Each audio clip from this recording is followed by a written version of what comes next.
मैं Danny foster इस वक्त नासा के कैनेडी स्पेस सेंटर में हूं और इस कार्यक्रम का नाम है बिल्ड इट बिगर। इस कार्यक्रम के जरिए मैं आपको दुनिया के बेमिसाल निर्माण कार्यों के बारे में जानकारी देता हूं। पर आज मैं आपको इंसान द्वारा किए जा रहे अंतरिक्ष अध्ययन के बारे में कुछ बताऊंगा।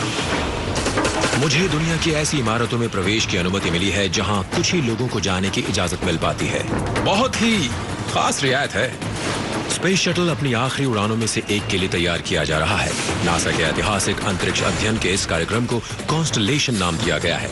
मैं उन इंजीनियरों से मिलूंगा जो अमेरिकी अंतरिक्ष कार्यक्रम को फिर से शुरू करने जा रहे हैं। एक बार फिर चांद पर उतरने की योजना है, फिर वहां से 5 करोड़ 60 लाख किलोमीटर दूर लाल ग्रह पर जाने का इरादा बनाया गया है, यानी मंगल पर। मतलब यह है कि इंसान सबसे ज्यादा बेरहम परिवेश से जूझने को अब तैयार है, यानी कि अंतरिक्ष से।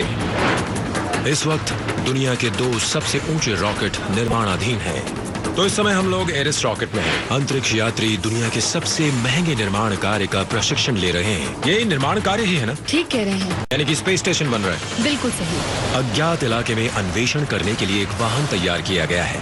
क्या ये मंगल है? ये मंगल है। क्या उन्हें इस काम में कामयाबी मिलेगी? जैसा सोचा था वैसे ही काम किया है। एक नई दुनिया की खोजबीन करने का सपना एक हकीकत बनता जा रहा है। तैयारी पूरी है, इग्निशन किया जा चुका है, यान चल दिया। सुबह के 7 बजे हैं। आप देख सकते हैं कैनेडी स्पेस सेंटर नासा में सूरज का उदय हो रहा है और जिसे मैं देखने जा रहा हूं वो दुनिया की सबसे जटिल मशीन कहलाती है। उस हैंगर में स्पेस शटल है।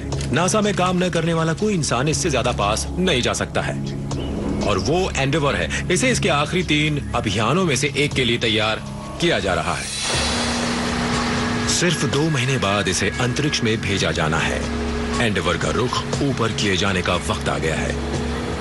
37 मीटर लंबे 91 टन वजनी इस यान को सिर्फ एक ही इमारत में खड़ा किया जा सकता है। मेरे पीछे देखिए, स्पेस शटल एंडेवर जिस इमारत में जा रहा है वो इस ग्रह की सबसे ऊंची इमारत है, व्हीकल असेंबली बिल्डिंग। प्रक्षेपण की जगह ले जाए जाने से पहले VAB यान का आखिरी पड़ाव है, इसलिए यहाँ बहुत ही कम लोगों को जाने की अनुमति दी जाती है। नासा के एक उच्च पदाधिकारी जो शटल के प्रक्षेपण का निर्देशन करते हैं मुझे यहाँ के बारे में बता रहे हैं। बहुत ही खास रियायत है।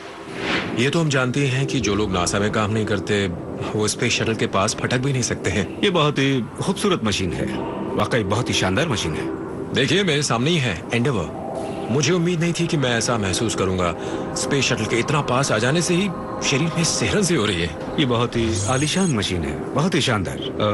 दर्जनों बार उड़ान भर चुकी है, फिर भी मुझे तो बिल्कुल नई सी ही नजर आती है। पिछले 28 वर्षों के दौरान शटल कार्यक्रम के अंतर्गत 100 से भी ज्यादा सफल अभियान किए जा चुके हैं। एक ग्लाइडर की तरह बनाए गए ये यान पृथ्वी की परिक्रमा करने के लिए बनाए गए थे। ऐसे मौके बहुत ही कम आते हैं जब इन्हें पृथ्वी से 560 किलोमीटर से ज्यादा ऊपर जाना पड़े और यही बात इन्हें सोचने के लिए मजबूर कर रही है। नासा अंतरिक्ष में इस सीमा से 1 लाख गुना ज्यादा दूर जाने की योजना बना रहा है। बरसों बाद वैज्ञानिक अंतरिक्ष अनुसंधान की एक महत्वाकांक्षी योजना बना रहे हैं और नाम दिया है कॉन्स्टलेशन।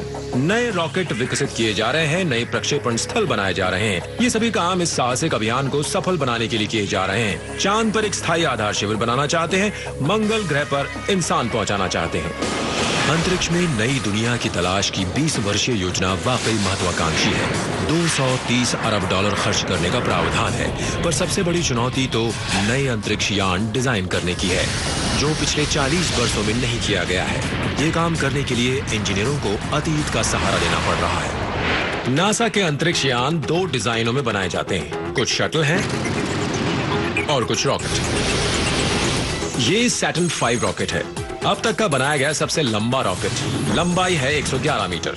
इस रॉकेट के डिजाइन की खासियत है कि अंतरिक्ष यात्री रॉकेट के सबसे ऊपर के हिस्से में होते हैं। प्रक्षेपण के दौरान वो ईंधन और बूस्टर से दूर होते हैं, जीवन को खतरा नहीं होता। लेकिन इस प्रणाली की अपनी समस्याएं हैं। कैप्सूल को छोड़ तकरीबन पूरा ही रॉकेट प्रक्षेपण के दौरान नष्ट हो जाता है।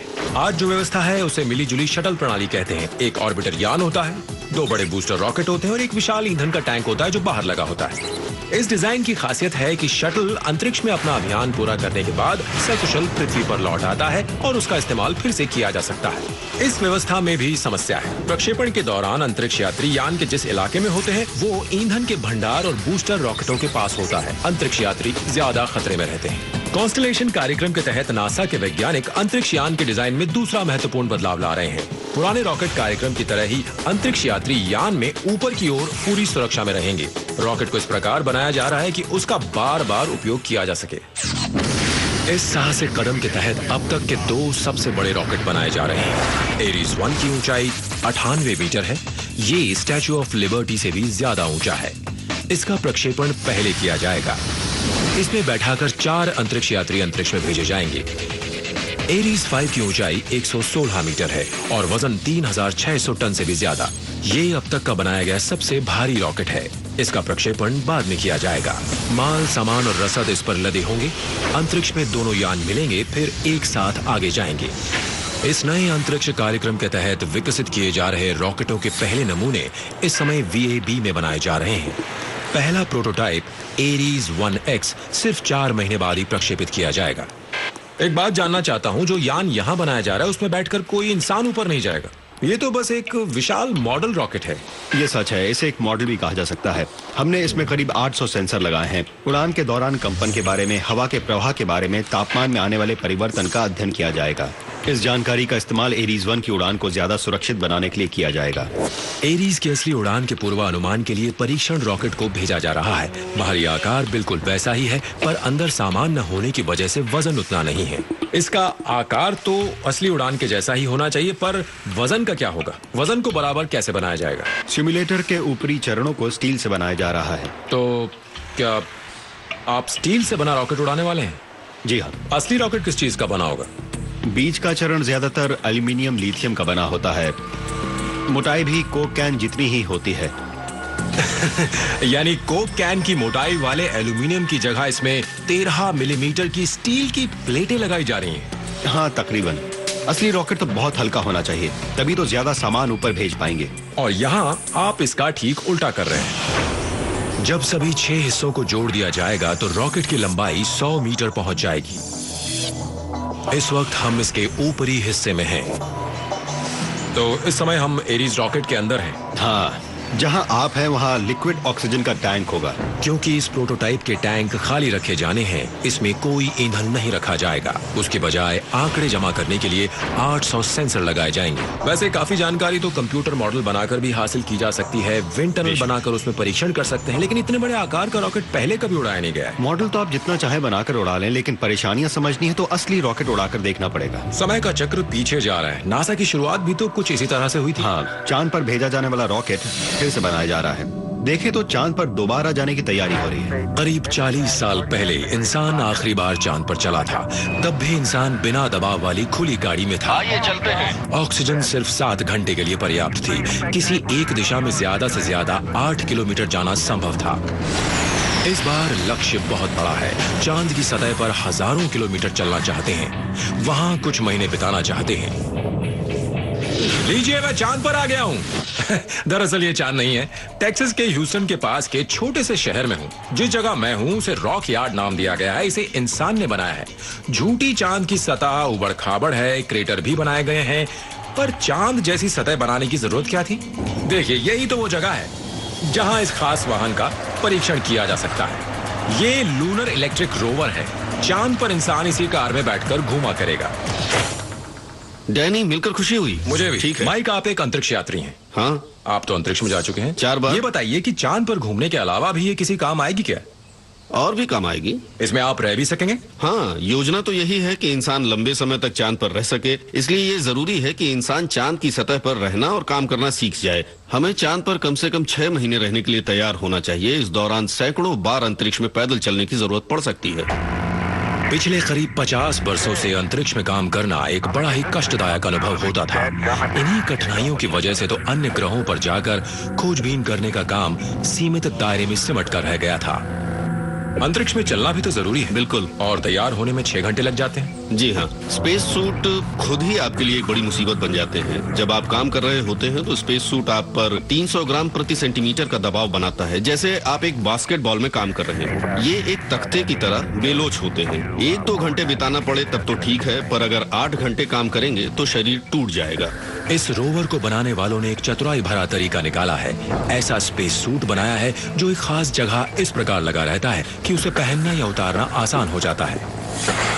बस यहाँ लगे इस दरवाजे को खोलिए और ये जो आप देख रहे हैं वो दरअसल इस स्पेस सूट का बैकपैक है। ये खुल जाता है और अंदर आपका स्पेस सूट तैयार है। वाह! यूँ समझिए आप सीधे सूट में पाँव रख सकते हैं। जब आप सूट को अपनी जगह से छुड़ाते हैं तो ये बैकपैक आपके साथ जाता है। बस स्पेस सूट पहनकर आप बाहर जा सकते हैं। पहले स्पेस सूट पहनने में 6 घंटे लग जाया करते थे, अब ये काम कुछ ही मिनटों में हो जाता है। इस आविष्कार की बदौलत ही तो मैं यहाँ टी शर्ट और जीन्स पहनकर आराम से रह सकता हूँ। ठीक कहा। स्पेस सूट पहनने में तो सिर्फ 10 मिनट ही लगते हैं। बिल्कुल सही। बाहर के इलाके को देखने का एक और भी इंतजाम है। बाहर जाने की कोई जरूरत नहीं पड़ती है। मैं यहाँ बैठकर चांद की चट्टानों को सिर्फ 5 सेंटीमीटर की दूरी से देख सकता हूँ और अगर कोई चीज पसंद आ जाए तो 10 मिनट में मैं बाहर जा सकता हूँ। सही कहा। बड़ा ही अजीबोगरीब अनुभव है। बात समझाने का बड़ा ही विचित्र, बड़ा ही बेतुका सा तरीका अपनाया है। माइक, ये तो मानना पड़ेगा कि ऐसी अनोखी अनुभूति पहली बार महसूस की है। शुक्रिया। दूसरे ग्रहों के दुर्गम इलाकों में चलाए जाने लायक इस रोवर में सेना के द्वारा काम में लाए जाने वाले हमवी से 10 गुना ज्यादा ताकत है। ये चले हम लोग। ये तो चल रही है, वाकई चल रही है। हम क्रेटर के बीच से जा रहे हैं। ये देखिए। अब हमें क्रेटर के बीच से निकलेंगे। बड़ा गड्ढा है। क्या बात है, विश्वास करना बड़ा मुश्किल है, पर एक बात पक्की है, इसमें दम है। वो तो है। ताकत तो बहुत ज्यादा है, पर रोवर की रफ्तार 16 किलोमीटर प्रति घंटे तक ही सीमित है। जहां तक मेरा सवाल है, ये काफी है। चलें, सीट बेल्ट बांध लें। हाँ, बढ़िया। चलिए, निकल पड़ी सवारी। नासा ने अंतरिक्ष में एक बड़ी छलांग लगाने के लिए कॉन्स्टलेशन प्रोग्राम शुरू किया है। पिछले 30 वर्षों से नासा द्वारा शटल का इस्तेमाल पृथ्वी के नजदीकी कक्ष में ही किया जा रहा है और ये बहुत ही लाजवाब काम है। जी हाँ। और अब आगे जाने का मंसूबा है। मानव को पहले चांद पर भेजा जाएगा और हो सका तो शायद मंगल ग्रह पर भी। जी बिल्कुल ठीक कहा आपने। वही तो हमारा अंतिम लक्ष्य है। एरीज 1 से एरीज 5 तक के कई नए रॉकेट विकसित किए जा रहे हैं। हम भविष्य में बहुत दूर की सोच रहे हैं। हम अपने उद्देश्यों को किसी सीमा में नहीं बांधना चाहते। सिर्फ ऐसे रॉकेट विकसित कर लेना जो मंगल ग्रह तक की 5 करोड़ 60 लाख किलोमीटर की दूरी तय कर सके, एक बड़ी चुनौती है। उससे भी बड़ी चुनौती है ऐसे इंसानों को तैयार करना जो इस सफर को सफलतापूर्वक पूरा कर सके। इस वक्त मैं NBL में हूँ, यानी न्यूट्रल बॉयंसी लैब, और ये इस ग्रह का सबसे बड़ा आंतरिक स्विमिंग पूल है। 31 मीटर चौड़ा, 62 मीटर लंबा और 12 मीटर गहरा। मजे की बात यह है कि ये पूल तैरने के लिए नहीं बनाया गया है। इस पूल में अंतरिक्ष यात्रियों को अंतरिक्ष में रहने का प्रशिक्षण दिया जाता है। नासा द्वारा अंतरिक्ष में स्थापित किए जाने वाले स्थायी आवास इंटरनेशनल स्पेस स्टेशन में रहने के लिए अंतरिक्ष यात्रियों को पृथ्वी पर प्राथमिक प्रशिक्षण NBL में ही दिया जाता है। कुछ महीनों बाद ही अंतरिक्ष यात्रियों को स्पेस स्टेशन भेजा जाना है। प्रशिक्षण आखिरी दौर में है। जब आप स्पेस स्टेशन पर होते हैं तो क्या गुरुत्वाकर्षण का असर नहीं के बराबर होता है? बिल्कुल ऐसा ही अनुभव होता है, बस ये गोताखोर और पानी वहाँ नहीं होते। NBL के पूल में ऑक्सीजन की मात्रा कम मिल पाने के कारण बाह्य अंतरिक्ष जैसा शून्य पैदा हो जाता है। पूल में अंदर जाने वाले अंतरिक्ष यात्रियों के लिए स्पेस सूट पहनना अनिवार्य है। आप जो देख रहे हैं वो कोई नमूने का स्पेस सूट नहीं है, वो असली है, जिसका इस्तेमाल 2 महीने बाद स्पेस स्टेशन जाते वक्त ये अंतरिक्ष यात्री करेंगे। हे भगवान, ये तो सलामी भरी जा रही है इसमें। इसे पहनना बड़ा मुश्किल काम है। जी हाँ, बहुत तकलीफदेह प्रक्रिया है। तो उन्होंने स्पेस सूट पहन लिया है। हाँ। कैसा महसूस कर रहे होंगे वो? इस वक्त तो वो बड़े मजे में हैं। लग तो नहीं रहा कि वो मजे में है। ऐसे मजे तो मैं पहली बार देख रहा हूँ। उन्हें क्रेन से उठाकर पूल में ले जाया जा रहा है। बहुत ही मुश्किल हालात हैं। अंतरिक्ष में जाकर स्पेस स्टेशन पर काम करने के लिए किए जाने वाले प्रशिक्षण का आखिरी चरण चल रहा है। वो जा रहे हैं पानी में। डैनी ने मुझे बाय किया है। कमाल की बात है। पानी में प्रवेश के बाद आपको अपने वजन का एहसास नहीं होता, पर यह प्रशिक्षण सिर्फ ये एहसास दिलाने तक सीमित नहीं है। स्पेस स्टेशन में जाकर इन्हें कई काम करने हैं, वैज्ञानिक प्रयोग करने हैं, शोध कार्य करने हैं, साथ साथ निर्माण कार्य भी तो करना है। ठीक कहा। स्पेस स्टेशन भी तो वही पूरा करेंगे। बिल्कुल ठीक। इन दिनों अंतरिक्ष यात्री खास तौर पर इसी काम के लिए भेजे जाते हैं। वो अपने साथ स्पेस स्टेशन के कुछ हिस्से ले जाते हैं जिनसे मरम्मत का काम किया जा सके। यहाँ ये निर्माण पूरा किया जा रहा है। 10 साल से निर्माण कार्य चल रहा है। स्पेस स्टेशन बनाने पर अब तक 157 अरब डॉलर खर्च किए जा चुके हैं। ये दुनिया की सबसे महंगी परियोजना है और अभी सिर्फ 80% काम ही पूरा हो पाया है। जब ये अंतरिक्ष यात्री स्पेस स्टेशन की कक्षा में पहुंचेंगे तो वो नासा के लिए सबसे मुश्किल काम करेंगे, अंतरिक्ष में निर्माण कार्य। दबाव वाले स्पेस सूट में 8 घंटे काम किया जाएगा। जरा सोचिए, हाथ से कोई औजार छूट जाए तो आप हमेशा के लिए उसे खो बैठते हैं। पृथ्वी से 400 किलोमीटर ऊपर कोई हार्डवेयर स्टोर तो है नहीं, इसलिए नासा हर 3 महीने बाद साथ सामान भेजता रहता है। ऊपर भेजा जाने वाला हर उपकरण, हर औजार, अंतरिक्ष यात्रियों की जरूरत का हर सामान इसी जगह तैयार किया जाता है। और आज हम देखेंगे कि पृथ्वी से बाह्य अंतरिक्ष में कैसे साथ सामान भेजा जाता है। स्पेस स्टेशन का वातावरण नियंत्रित है, सील किया हुआ है। जो भी कूड़ा करकट वहां पहुंच जाएगा हमेशा वहीं स्पेस स्टेशन में रहेगा। इसीलिए तो हमने ये साफ सुथरे बॉडी सूट पहने हैं। जिस चीज में ये माल असबाब भेजा जाएगा उसे स्पेस स्टेशन जाने वाली मालगाड़ी कह सकते हैं। ये MPLM है, यानी मल्टीपर्पस लॉजिस्टिक मॉड्यूल। तो अंदर से ये इकाई ऐसी दिखती है जी हाँ। जो कि अंतरिक्ष में जाएगी। हाँ सही है। ये तो मानना पड़ेगा इसमें बहुत जगह है। क्या हम अंदर जा सकते हैं? क्यों नहीं। कई बार जब मैं सामान भेजता हूँ, ऐसा सामान जो टूट सकता है जैसे कांच का सामान, तो लिखता हूँ कि सावधानी से उठाइए। जी और हाँ। वो हमेशा टूट जाता है। हमसे पैक कराए कीजिए। ठीक कह रहे हैं। नाजुक साथ सामान की देखभाल आप लोगों से ज्यादा बेहतर तरीके से कोई नहीं कर सकता, ये बात तो माननी ही पड़ेगी। बिल्कुल, ये भी सही है। साथ सामान को कठिन हालात से गुजरना पड़ता है। बात सच है, पृथ्वी पर किसी और सामान को इतना मुश्किल सफर तय नहीं करना पड़ता है। प्रक्षेपण के दौरान उत्पन्न होने वाली शॉक वेव्स 188 डेसिबल तक नापी गई हैं।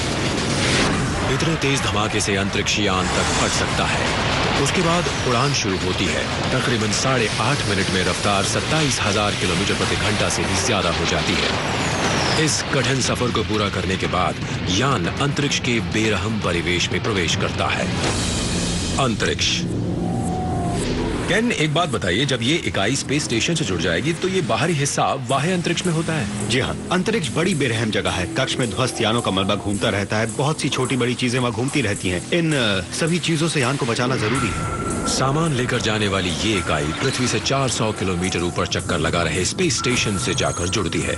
सूक्ष्म आकार के पत्थर, धातु की उल्काएं और अंतरिक्ष में बिखरा मलबा यान से टकराता रहता है। ये वस्तुएं 32,000 किलोमीटर प्रति घंटा से भी ज्यादा तेज रफ्तार से आकर टकराती हैं। ये निशान भी तो किसी ऐसी ही टक्कर का नतीजा है। अच्छी खासी चोट खाई है इस इकाई ने। मजे की बात यह है कि इतना नुकसान तो रेत के कण के टकराने भर से हो गया है। जी हाँ, यही चीजें तो हमें याद दिलाती रहती हैं कि अंतरिक्ष कितना बेरहम है। किसी भी बात को अनदेखा नहीं किया जा सकता। स्पेस स्टेशन का जीवन बड़ा ही मुश्किल होता है। रात भर चैन से सो पाना भी नसीब नहीं होता। सोते हुए अंतरिक्ष यात्री को रोके रखने का काम करने वाला गुरुत्वाकर्षण बल यहाँ नदारत है। इंजीनियरों ने सोने के लिए कक्ष बनाया है। आयतन सिर्फ 1.6 घन मीटर है। एक शावर स्टॉल के बराबर इस जगह को रहने की जगह कहा जाता है। इसे अंतरिक्ष में भेजने से पहले आज इसकी सफाई की जा रही है। चिप, एक बात बताइए, मेरे तो सिर्फ बाल ढकने की टोपी लगाई गई, पर आपने तो अच्छा खासा नकाब पहन रखा है।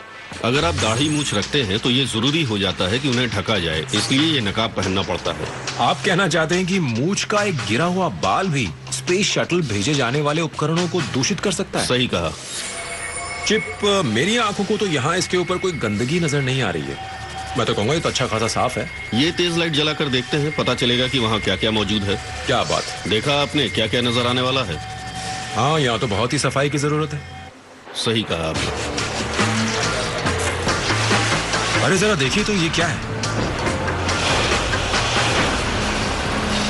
ये देखिए, ये क्या है? ये छोटी मोटी धूल या धागे का टुकड़ा नहीं है, ये धातु का बना है ना। अगर ऐसी कोई चीज आपकी आंख में चली जाएगी तो क्या होगा? सबसे पहले अभियान में अंतरिक्ष यात्री के साथ कुछ ऐसा ही हो गया था। धातु की एक कतरन की आंख में चली गई थी। वो लोग उसे निकालने में कामयाब हो गए थे, वरना अभियान वहीं पर खत्म हो जाता। और ये सब धातु की बारीक सी कतरन के कारण होता। सही समझे। सोने के लिए तैयार की गई इकाई सफाई के बाद रॉक इंसर्शन डिवाइस के पास आ चुकी है। सोने के कमरे को यहाँ इस जगह लगा दिया गया है। ये दरअसल एक क्रेन है, आप खुद यहाँ देख सकते हैं। मशीन का ये हाथ इस हाउसिंग से बाहर निकला है। ये रोबोट इस इकाई को उठाएगा, 90 डिग्री से घुमाएगा, ऊपर ले जाएगा और इसे इसकी सही जगह ले जाकर छोड़ आएगा। तैयारी पूरी है। ब्रायन, आप तैयार हैं? पूरी तरह से। आप चलाएंगे? हाँ, ठीक कहा, मैं ही चलाऊंगा। तो ठीक है, शुरू करते हैं। एक विशाल रोबोटिक क्रेन है, कमान ब्रायन के हाथ में है।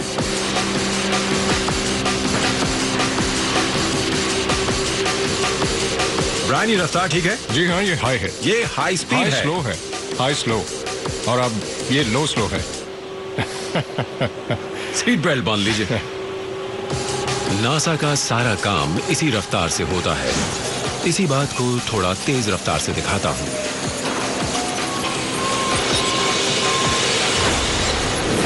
अब इसे अंदर ले जाकर दीवार से सटाकर रख देना है। उस जगह ले जाना है जहां इस वक्त ब्रायन है, तो इसे थोड़ा घुमाना पड़ेगा। थोड़ा और, बस थोड़ा सा, बस रत्ती भर और। अब इस इकाई को MPLM के साथ इन धातु के बने स्ट्रट्स की मदद से कस दिया जाएगा ताकि ये अंतरिक्ष तक के मुश्किल सफर में सुरक्षित रहे। जगह पर पहुंच गया है। तो इस इकाई को स्ट्रट द्वारा दीवार से जोड़ दिया गया है। जी हाँ। क्या नासा का एक बहुत पुराना सपना है। वो मानव को मंगल ग्रह पर उतारना चाहते हैं। सपना पूरा करने का प्रयत्न शुरू हो गया है। इस सफर के पहले पड़ाव की तरह मानव को चांद पर उतारा जाएगा। इस योजना को सही परिप्रेक्ष्य में देखना जरूरी है। चांद हमारी पृथ्वी से सिर्फ 3,86,000 किलोमीटर दूर है। एक रॉकेट को चांद तक पहुंचने में 3 या 4 दिन लगेंगे। अब इस बात पर ध्यान दीजिए कि मंगल ग्रह पृथ्वी से 5,60,00,000 किलोमीटर की दूरी पर है। 4 दिन का सफर 9 महीने में बदल जाएगा। दूरी बहुत ज्यादा है, मुश्किल चुनौती है। इसके अलावा भी एक और बात है, आपका लक्ष्य भी स्थिर नहीं है। पृथ्वी और मंगल अपनी अपनी कक्षा में सूरज का चक्कर लगा रहे हैं और दोनों की रफ्तार भी अलग है। नासा को अपना रॉकेट वहां नहीं भेजना है जहां मंगल आज है। रॉकेट को उस जगह पहुंचना चाहिए जहां मंगल 9 महीने बाद होगा, और यही रॉकेट विज्ञान कहलाता है। वैज्ञानिक शक्तिशाली रॉकेट बनाने का काम कर रहे हैं। कुछ इंजीनियर यान का सबसे महत्वपूर्ण हिस्सा ओरायन क्रू कैप्सूल बना रहे हैं। मंगल ग्रह तक जाने और लौटने के खतरनाक सफर के दौरान वो इसी 20 घन मीटर के कैप्सूल में रहेंगे। यही वो अपना काम भी करेंगे। यान के इस हिस्से को कार्बन फाइबर और एल्यूमिनियम से बनाया जाएगा। कार्बन फाइबर बहुत महंगा मिलता है, इसलिए कुछ सस्ता विकल्प जरूरी है। यान के आकार की, गोलाई की, घुमाव की जांच की जाती है। इसके लिए पुराना तरीका अपनाया गया है। क्या आप मुझे बताएंगे कि आप लोग क्या डिजाइन कर रहे हैं? यहाँ फोम, गोंद और ब्लेड नजर आ रहे हैं। स्कूल के दिनों में हम इन्हीं से मॉडल बनाया करते थे। जी हाँ, ये लोग फोम के टुकड़ों को सही आकार दे रहे हैं। जो टुकड़ा काटा जा रहा है उसे यहाँ इस मॉडल में लगाया जाना है। फोम भी बड़े काम की चीज है। दरअसल आप इन खिड़कियों का सही डिजाइन बनाने की कोशिश कर रहे हैं। इन खिड़कियों को यहाँ इस यान में लगाया जाना है। जी हाँ। दूसरे यान से जुड़ने के वक्त अंतरिक्ष यात्री इन्हीं खिड़कियों से बाहर झांकते हैं, इसलिए कोई रुकावट उनके सामने नहीं होनी चाहिए। जैसा मैं समझ रहा हूँ, अंतरिक्ष यात्रियों को तो बड़ा मजा आएगा। हाँ, बिल्कुल। हाँ, और वो बड़ी खिड़कियाँ चाहते हैं। जितना बड़ा कांच हो उतना ही अच्छा। हर चीज साफ देखना चाहते हैं। जी हाँ। तो इसमें परेशानी क्या है? परेशानी इस बात की है कि कांच धातु की तुलना में बहुत भारी होता है। जितना ज्यादा कांच होगा उतना यान का वजन बढ़ेगा, और प्रक्षेपण और वापसी के वक्त ये वजन ही तो एक बड़ी समस्या बन जाता है। तो आपका काम है कि वो ज्यादा से ज्यादा देख पाएं और यान का वजन हल्का बना रहे। जी हाँ। आप जो फोम का टुकड़ा काट रहे हैं उसे खिड़की के ठीक बाहर इस जगह लगाया जाना है। समझ गया। दरअसल ये तो लाइन पर काटिए। लाइन पर काटो। हाँ हाँ। क्या ये स्वचालित तरीके से नहीं किया जा सकता? कंप्यूटर की मदद लेने से क्या बेहतर काम हो सकता है? हाँ, पर महंगा पड़ता है। ब्लेड का इस्तेमाल करने से काम काफी सस्ते में हो जाता है। तकनीक उपलब्ध है, नासा के पास बजट की कमी नहीं है, पर ये सस्ता सीधा काम है, जल्दी हो जाता है। तो क्या कुछ लगा कर देखें? ठीक है। आपने तो पूरे आकार का नमूना बनाया है। असली कैप्सूल भी तो ऐसा ही दिखने वाला है। जी हाँ। इस टुकड़े को दरअसल इस जगह लगाया जाना है। सवाल यह है कि क्या इस दीवार की मोटाई वाकई अंदर बैठे चालक के देखने में कोई रुकावट खड़ी करेगी या नहीं? ठीक है, ठीक है। हम यहाँ खुद आ गए हैं और मैं देखने की कोशिश कर रहा हूं कि यान को चलाते हुए क्या मैं उस स्पेस स्टेशन से जोड़ पाऊंगा। क्या कहते हैं, कैसा दिख रहा है? इस वक्त तो सिर्फ इतना कह सकता हूँ कि खिड़की से बहुत कुछ दिखाई देता है। काफी कुछ देख पा रहा हूँ, फिर भी ठीक से बता नहीं पाऊंगा। पता नहीं अंतरिक्ष में वहाँ क्या दिखाई देगा। कोई फैसला नहीं किया जा सकता। हाँ, मुश्किलें आ सकती हैं और प्रयोग करने पड़ेंगे। हाँ, करने तो पड़ेंगे। अच्छा, तो आपने एक और पूरे आकार का मॉडल जांच के लिए बना रखा है? जी हाँ।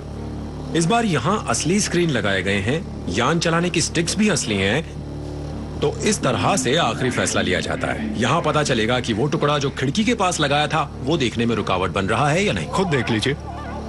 ठीक है, सीट बेल्ट बांध ली है, यान मेरी कमान में है, उड़ान शुरू हो चुकी है। वो देखिए, हमने कैनेडी स्पेस सेंटर छोड़ दिया है, अब हम पृथ्वी छोड़ रहे हैं। हम बाह्य अंतरिक्ष में आ गए हैं। जरा वहां देखिए, पृथ्वी है और वो ब्रुकलिन है, वहीं तो मैं रहता हूँ। ये कोई ऐसा वैसा सिमुलेशन नहीं है। खिड़की का आकार सही है, दीवार की मोटाई सही है, ये कांच इसी तरह इस्तेमाल किया जाएगा। अंतरिक्ष यात्रियों को यही नजारा देखने को मिलेगा। इस सिमुलेटर की मदद से उन मुश्किलों का पता चलेगा जो ओरायन कैप्सूल के स्पेस स्टेशन से जुड़ते वक्त सामने आएंगी। इस वक्त हम इंटरनेशनल स्पेस स्टेशन के सामने पहुंच गए हैं, लेकिन यान जोड़ने का काम तो मुझे अपनी आंखों के भरोसे ही करना पड़ेगा। आंखों का इस्तेमाल कीजिए और यान को आगे बढ़ाइए। दरअसल यान को जोड़ने का स्थान बड़ी मुश्किल से नजर आ रहा है। जी हाँ, काम तो मुश्किल है। और अब आप वो टुकड़ा देख सकते हैं जिसे दरअसल आप ही ने काटा था। क्या वो देखने में रुकावट पैदा कर रहा है? थोड़ी रुकावट तो है ना? यान सही दिशा में जा रहा है? तकरीबन एक सीध में है, बस 3 मीटर की दूरी है। बस पहुंच गए। बस 1.5 मीटर और। बस पहुंच ही गए। जी हाँ, पहुंच गए। आखिर हम पहुंच गए हैं, जुड़ गए हैं। अब सवाल यह है कि क्या वहां जुड़ते समय इस खिड़की पर लगाए गए उस टुकड़े की वजह से देखने में रुकावट आई या नहीं? आप बताइए। मुझे भी नहीं पता। आपको फिर से शुरुआत करनी पड़ेगी। क्या बात है। अब मैं आपको वापस पृथ्वी पर ले चलता हूँ। ठीक है। की ओर लौटने के दौरान ही ओरायन को सबसे कठिन चुनौतियों का सामना करना पड़ता है। पृथ्वी के वातावरण में प्रवेश के दौरान 1650 डिग्री सेंटीग्रेड के तापमान को सहन करना पड़ता है। पिछले 30 वर्षों से स्पेस शटल को इस समस्या से जूझना पड़ रहा है। नासा का ऑर्बिटर इस तरह बनाया गया है कि बाह्य अंतरिक्ष के 0 से 157 डिग्री कम तापमान से पृथ्वी के वातावरण में फिर प्रवेश करने के दौरान पैदा होने वाले 1650 डिग्री सेंटीग्रेड के तापमान को सहन कर सके। शटल को तापमान में होने वाले इस भारी फेरबदल से बचाने के लिए 24,000 टाइलें लगाई जाती हैं। ये टाइलें आखिर करती क्या हैं? अंतरिक्ष में जाने वाले ऑर्बिटल यान को कक्ष में जाते वक्त और पृथ्वी पर लौटते वक्त तापमान में भारी फेरबदल का सामना करना पड़ता है। ये टाइलें ही यान को सुरक्षा प्रदान करती हैं। जब 28,000 किलोमीटर प्रति घंटा की रफ्तार से चलती शटल पृथ्वी के वातावरण में प्रवेश करती है तो रास्ते में आने वाली हवा दबकर गर्म हो जाती है। यान का तापमान 1650 डिग्री तक पहुंच जाता है, जो धातु से बने यान को पिघलाने के लिए काफी होता है। यान को पिघलने से बचाने के लिए विशिष्ट मिश्रित संरचना वाली ये टाइलें एक विशाल थर्मल शील्ड का काम करती हैं। देखने में उस क्लिनिक्स जैसा दिखता है जो वॉशिंग मशीन से गुजर कर आया है। वास्तव में ये बहुत कांच है जिसके कण 1 से 3 माइक्रोन के हैं। बहुत ऊंचे तापमान पर इसे गर्म किए जाने पर यह सख्त हो जाता है। देखने में ये बहुत कुछ स्टायरोफोम जैसा दिखता है, पर यह बहुत ज्यादा तापमान सहन करने की क्षमता रखता है। वैसे देखा जाए तो ये घर की दीवारों में लगाया जाने वाला सख्त इंसुलेशन ही है। फर्क बस इतना है कि इसकी क्वालिटी बहुत ही बेहतर है। जी हाँ, बिल्कुल सही कह रहे हैं। आपके घर में लगाए जाने वाले इंसुलेशन की तरह ही ये टाइलें भी सिलिका फाइबर से बनाई जाती हैं, जो ऊष्मा को बड़ी ही धीमी गति से संचारित करती हैं।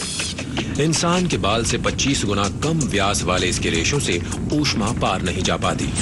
टाइल में यहाँ वहाँ फैल कर रह जाती है। इस शक्तिशाली तापरोधक की एक परत ऑर्बिटर के निचले हिस्से पर लगाई जाती है।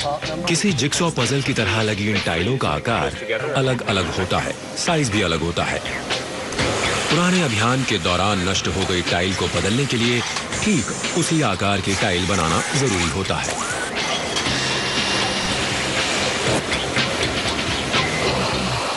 तो क्या एक बड़े गुटके को तराश कर उस टाइल का सही आकार प्रकार देना पड़ता है? बिल्कुल सही। अब इस नई टाइल का क्या किया जाएगा? इसे यहाँ से ले जाकर इस पर बोरोसिलिक 8 ग्लास कोटिंग की जाएगी। सिरेमिक पेंट की 13 परतें चढ़ाई जाती हैं, जो फोम की टाइल को सील कर देती हैं और नुकसान से बचाती हैं। अब मैं इसे यहाँ रख रहा हूँ। ये टाइल यहाँ 3 घंटे रहेगी। ग्लास कोटिंग सूखने में इतना वक्त तो लग ही जाता है। कोटिंग सूख जाने के बाद इसे भट्टी में रखकर 1100 डिग्री सेंटीग्रेड में पकाया जाता है।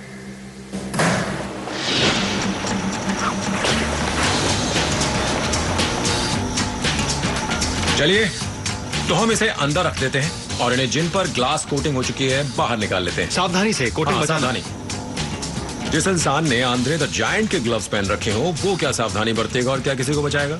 मैं मजाक नहीं कर रहा हूं।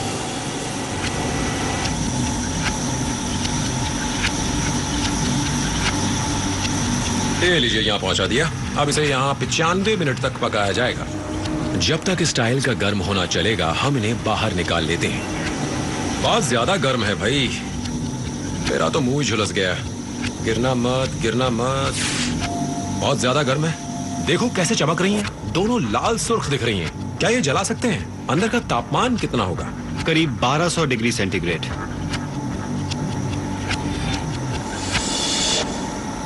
विश्वास नहीं हो रहा है, जरा देखिए। अंदर का तापमान 1100 डिग्री सेंटीग्रेड से ज्यादा है और अभी हाल ही में ओवन से निकाला है और मैं इसे हाथ में पकड़ सकता हूँ। मेरे कहने का मतलब है कि इसीलिए तो ऑर्बिटर वो काम कर पाता है जिसे करने के लिए उसे बनाया गया है। जो गर्मी सतह पर लगी टाइलों को झेलनी पड़ती है वो यान में सवार लोगों तक नहीं पहुंच पाती है। गर्मी सहन करने की अपार क्षमता है इन टाइलों में, पर इन्हें हाथ से चूर चूर किया जा सकता है। अगर टाइलों को कोई नुकसान हो जाए तो ऑर्बिटर को लौटते समय खतरों से जूझना पड़ेगा। ये लीजिए, असली टाइल है ये, शटल में लगाए जाने के लिए तैयार है। बड़ी सावधानी पूर्वक इसे काटा, तराशा, रंगा और पकाया गया है। जांचने परखने के बाद इस पर मार्का भी लगा दिया है। ये लगाए जाने के लिए तैयार है। और इस टाइल का अगला पड़ाव है बाहरी अंतरिक्ष। नासा का स्पेस शटल कार्यक्रम आधिकारिक तौर पर 2010 से काम करना बंद कर देगा। नया एरीज रॉकेट कार्यक्रम 2015 के पहले तैयार नहीं हो पाएगा। मतलब ये हुआ कि बीच के करीब 5 साल तक नासा अपने अंतरिक्ष यात्रियों को जरूरी साथ सामान को स्पेस स्टेशन तक नहीं भेज पाएगा। ये एक बड़ी समस्या है, पर शायद इसका समाधान भी मिल गया है। कैनेडी स्पेस सेंटर से सिर्फ 5 किलोमीटर की दूरी पर स्थित एक निजी कंपनी स्पेस एक्स नासा की मदद को आगे आई है। वो अपने रॉकेटों से स्पेस स्टेशन तक साथ सामान पहुंचाएंगे।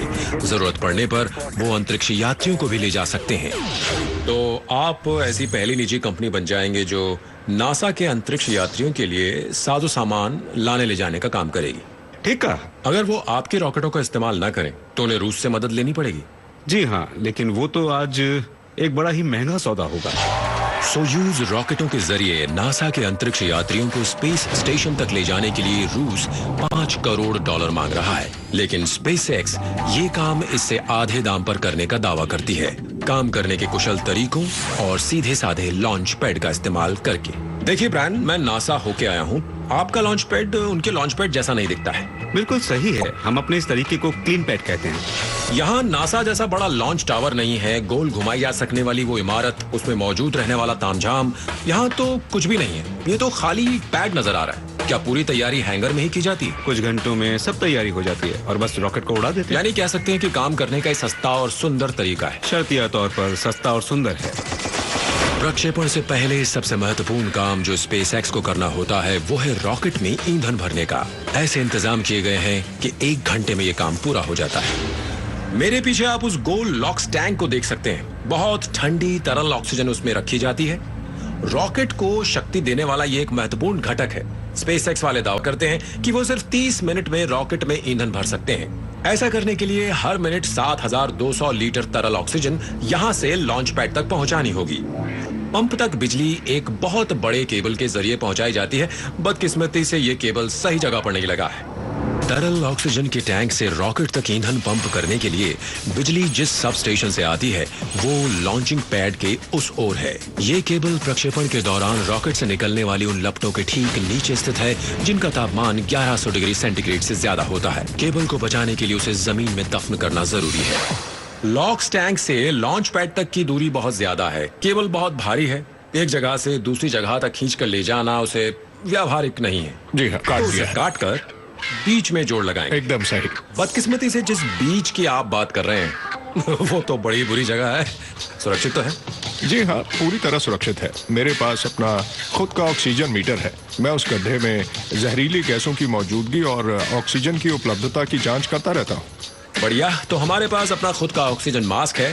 क्या ये छोटी सी चीज इतना कुछ कर सकती है? ठीक है, आप आगे जाइए। बताइए ब्रायन, क्या हम सुरक्षित हैं? सब ठीक है। अच्छा ब्रायन, जरा अपना मीटर देखिए, कैसा लग रहा है? बहुत अच्छा, 20.9। और आप कितनी है? ठीक उतने ही। अच्छी बात है, तो मैं भी नीचे आता हूँ ब्रायन। हे भगवान, ये तो मैट्रिक्स फिल्म का कोई सीन लग रहा है। सीढ़ी ऊपर लो। तो ब्रायन, हमें इन तारों ने घेर लिया है।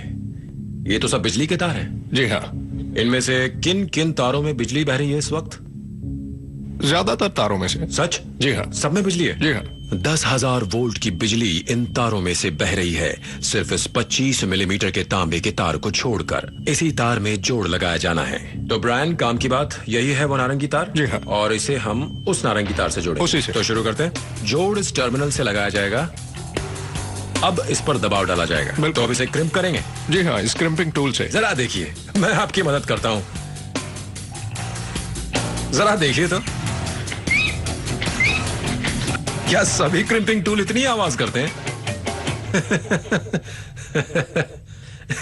ऐसा लग रहा है कि मानो मैं आपकी जान ले रहा हूं। ये हो गया। अब देखिए यहाँ। चलिए अब दूसरा टर्मिनल लगाते हैं। चलिए, ये रहा दूसरा टर्मिनल। अब इसे यहाँ रख दीजिए ब्रायन। ये रहा। हाँ देखो, टर्मिनल लगा दिया है। आसान काम था। क्यों नहीं। मजा आ रहा है ना? अब देखिए, 2 अलग अलग तार थे, अब उन्हें जोड़ दिया गया है। 2 तारों का मिलन है। ब्रायन, बस 2 आसान से सवाल। पहला ये कि ये प्रोपेन टॉर्च मेरे हाथ में क्या कर रही है, और दूसरा ये कि ये मूछें कब से बढ़ाई हैं आपने? करीब 20 साल से। बढ़िया जवाब था, और मूछ भी बहुत बढ़िया है। ठीक है, अब इस प्रोपेन टॉर्च से क्या करना है? हमें इस श्रिंक स्लीव को गर्म करके इन टर्मिनल पर चढ़ाना है। ऐसा करने से ये सील हो जाएंगे, बाहरी वातावरण का इन पर असर नहीं होगा। ये चेंबर जमीन के नीचे बना है, निचला इलाका है, पानी भर जाता है। यहाँ पानी भर जाने के बाद भी ईंधन भरने वाले पंपों को बिजली मिलती रहनी चाहिए, इसीलिए तो इन्हें सील करके सुरक्षित बनाया जा रहा है। बिल्कुल सही समझा आपने। ठीक है, लेकिन इतनी सीमित जगह में प्रोपेन टॉर्च का इस्तेमाल करना खतरनाक हो सकता है। हमें अपने ऑक्सीजन मीटर पर कड़ी नजर रखनी पड़ेगी। जैसे ही मैं इस टॉर्च को जलाऊंगा, इस जगह की ऑक्सीजन जलना शुरू हो जाएगी। ठीक कहा। एक बात और है कि ये टॉर्च फट भी सकती है, विस्फोटक उपकरण जो है। बिल्कुल ठीक। मैं एक ऐसी जगह हूँ जहाँ विस्फोटक गैसें भी हो सकती हैं। ये भी बिल्कुल सही। इसीलिए तो हमारे पास ये मीटर है। ये तो 0 बता रहा है। ठीक, इसका मतलब हम सुरक्षित हैं। समझ का फेर है ब्रायन, समझ का। जरा यहाँ ऊपर देखिए, साफ दिख रहा है कि स्लीव सिकुड़ रही है। जरा देखिए, बढ़िया सील लगाइए। बढ़िया काम किया। तो आपको लगता है कि इस जोड़ से पानी नहीं घुस पाएगा? जरा भी नहीं। इस जोड़ ने इतना तो पक्का कर दिया है कि लॉक टैंक में रखा ईंधन बड़ी शीघ्रता से लॉन्च पैड पर रखे रॉकेट में भरकर उसे अंतरिक्ष में भेजने का काम बिना किसी रुकावट के होता रहेगा। क्या आप हम यहां से बाहर निकल सकते हैं? हाँ, बिल्कुल जा सकते हैं। नासा द्वारा नए रॉकेट बनाए जा रहे हैं, प्रक्षेपण की नई तकनीक अपनाई जा रही है, नए रोवर विकसित किए जा रहे हैं, लेकिन बाहरी अंतरिक्ष में खतरे उठाने का काम इंसान ही करता है। अंतरिक्ष में वही लोग जाते हैं जो खतरे उठाने को तैयार होते हैं। आप 4 बार अंतरिक्ष में गए हैं। जी हाँ। पृथ्वी की परिक्रमा की है। जी हाँ। आपने स्पेस स्टेशन के निर्माण में मदद की है, स्पेस वॉक भी कर चुके हैं। जी हाँ। पर चांद की सतह पर आप चल नहीं पाए थे। वही तो मेरा अंतिम लक्ष्य था। अंतरिक्ष में जाना तो इंसान की नियति है। मेरा कहना है कि एक दिन पृथ्वी तो रहेगी नहीं, हमारा भविष्य तो अंतरिक्ष में ही निहित है। हम सभी को एक एक छोटे कदम उठाना है। इंसानियत के प्रति यही हमारा योगदान होगा। अंतरिक्ष में अनुसंधान करने वालों को बहुत बड़ी कुर्बानी देनी पड़ती है। एक छोटी सी सीमित जगह में बैठ लंबा सफर तय करना पड़ता है। जितने भी अंतरिक्ष यात्रियों को अंतरिक्ष में जाने का मौका मिला है, उन सभी ने इस उड़ान का कम से कम 2 साल का प्रशिक्षण लिया है। हेनरी, इस दीवार पर जितनी भी तस्वीरें लगी हैं, क्या वो शटल के चालकों की हैं? यही सच है। यही लोग हैं जिन्होंने यहाँ आपके पास प्रशिक्षण लेने के बाद अंतरिक्ष की यात्रा भी की है? ये भी सच है। ये दुनिया के कुछ सबसे ज्यादा प्रतिभाशाली, सबसे ज्यादा प्रशिक्षित, सबसे ज्यादा दिलेर लोगों की तस्वीरें हैं। हाँ, ये लोग सर्वश्रेष्ठ हैं। सच यह है कि अंतरिक्ष यात्री बनने के लिए तकरीबन हर कोई आवेदन दे सकता है। ये भी सच है कि कामयाबी सिर्फ आधा फीसदी लोगों को ही मिल पाती है। अब तक सिर्फ 321 लोगों को ही यह सम्मान मिल पाया है। नौसेना की चयन प्रक्रिया सील से भी ये ज्यादा कठिन है। दुनिया के सबसे कठिन अभियान के लिए इन लोगों को कैसे प्रशिक्षित किया जाता है? मैं तो यही कहूंगा कि ये सभी लोग शांत, ठंडे, सधे स्वभाव के। वाकई? हाँ, सबके सब। मतलब इनका मनोबल फौलाद का है। हाँ, बिल्कुल सही कहा। सभी 87 अंतरिक्ष यात्री जिन्होंने स्पेस शटल का संचालन किया है, इसी इमारत में फ्लाइट सिमुलेशन की ट्रेनिंग ले चुके हैं। वाह, तो ये जगह है? हाँ जी हाँ, यही मोशन बेस्ड सिमुलेटर है। आज मेरी बारी है। यहाँ जो कुछ भी आप देख रहे हैं वो स्पेस शटल का ही उपकरण है। अंतरिक्ष यान में जो उपकरण होते हैं वो सब यहाँ है। यही सब तो होता है स्पेस शटल में। सही समझे। आज हम आपको कमांडर की सीट पर बिठाएंगे। ठीक है हेनरी, बेल्ट बांध लीजिए। तैयार हूँ। मैं कमांडर फॉस्टर हूँ। ओवर। हेनरी, क्या मुझे अंतरिक्ष यात्री बनने का मौका मिल सकता है? आप ही क्यों, हर कोई बन सकता है। कुछ तो होगा मुझ में। देख रहा हूँ। ऐसा क्या नजर आ रहा है? कई बातें हैं, लेकिन आपको क्यों बताऊं? शटल दुनिया का सबसे जटिल यान है। इसका संचालन करना बहुत ही मुश्किल काम है। एक आम व्यावसायिक हवाई जहाज को चलाने के लिए 250 घंटे का प्रशिक्षण काफी होता है। शटल को चलाने के लिए इसका 4 गुना प्रशिक्षण जरूरी होता है। क्या हम मोशन और एक्सटेंडेड पिच के लिए तैयार हैं? चलिए। असली उड़ान जैसा ही सब कुछ है। कुर्सी पीछे को झुकाई जा रही है, पैर हवा में हैं, नजरें चांद पर। ठीक। उड़ान में 10 सेकंड और ये चले। प्रक्षेपण 10 सेकंड बाद होगा। 5, 4, 3, 2 ठोस ईंधन वाले बूस्टर रॉकेट जल रहे हैं और उड़ान शुरू हो गई है। हम लोग जा रहे हैं। हे भगवान। प्रक्षेपण के दौरान शटल का 100% नियंत्रण कंप्यूटर के पास होता है। किसी प्रकार की गड़बड़ी पर नजर रखने के अलावा पायलट के पास कुछ खास काम नहीं होता है। खिड़की से बाहर देखते रहो। इस वक्त पृथ्वी पीछे छूटती जा रही है, छोटी दिखने लगी है। ठोस ईंधन वाला रॉकेट अब अलग होने वाला है। और देखिए, ये चला वो। ओह, अब हम अकेले हैं। बिल्कुल अकेले। बहुत ज्यादा तनाव था। बहुत ज्यादा। जब यान अपनी कक्षा में पहुंच जाता है तो पायलट कमान संभाल लेता है। ऑटो पायलट पे डाल देता हूँ। आप तैयार हैं? तैयार हूँ। ये नीचे कर दिया। अब हमारी जिंदगी आपके हाथों में है। मुझे लगता है कि मुझ में कुछ है। हो सकता है जरूरी जानकारी ना हो, पर बुरा भी नहीं है। कुछ तो है मुझ में। बहुत कुछ है आप में। जी हाँ। पृथ्वी पर उतरते वक्त चालक की असली परीक्षा हो जाती है। वहाँ तक पहुँचते वक्त ऑर्बिटर में जितना ईंधन होता है वो खत्म हो चुका होता है। यान को लौटाते वक्त इंजन किसी काम नहीं आते हैं। ऑर्बिटर एक ग्लाइडर की तरह काम करता है। नीचे उतरने के लिए यान प्राकृतिक शक्तियों का सहारा लेता है। गुरुत्वाकर्षण यान को अपनी ओर खींचता है। 27,000 किलोमीटर प्रति घंटा की रफ्तार से पैदा होने वाला संवेग उसे आगे बढ़ाता है। जब यान पृथ्वी के वातावरण में प्रवेश करता है तो घर्षण उसकी रफ्तार कम कर देता है, पर इस तरह विमान को उतारने में बहुत ज्यादा खतरा छिपा है। अगर हम हवाई पट्टी चूक जाएंगे तो हम इंजन चालू करके दूसरी कोशिश नहीं कर सकते हैं। ठीक कह रहे हैं। हमें बस एक ही मौका मिलता है, पहला और आखिरी। समझ गया। चलिए घर चलते हैं। ठीक है। आपके सामने एक वर्ग बना है जिस पर पंख बने हैं, रडर लगा है। दिख रहा है? क्या वो हमारा यान है? हाँ, वही आप हैं। ठीक है। और वहाँ क्या है? उस हीरे को यान निर्देशक कहते हैं। क्या मुझे बस इतना करना है कि वो हीरा इस चौखाने के बीच में बना रहे? सही समझे। अपने चौखाने को उस हीरे की ओर ले जाइए। वो हीरा आपको सीधा कैनेडी स्पेस सेंटर ले जाएगा। 1 मिनट रुकिए। अरे ये तो मेरे हाथ से जा रहा है। मेरा हीरा मुझसे दूर होता जा रहा है। हीरे को खोने मत दीजिए। मैं खो रहा हूँ हीरे के उसे। साथ रहिए। बहुत अच्छा कर रहे हैं। हाँ, रनवे मेरे सामने है। दूर है पर रनवे नजर आ रहा है। शाबाश, बहुत अच्छे। ठीक है, आ गया, आ गया। रुकिए। आ गया। अब उसे खोइएगा हाँ, मत। बस पहुंच गए। बस नीचे आने रनवे दीजिए। सामने ही है। थोड़ा और- खींचिए, बहुत थोड़ा सा खींचिए। ये लैंड हो गए। हम नीचे आ गए हैं। ठीक कह रहे हैं। उफ, बहुत बढ़िया काम किया है। कैसा लग रहा था? बढ़िया काम था। सच? अप्लाई तो कर ही सकते हैं। बहुत ही शानदार अनुभव था।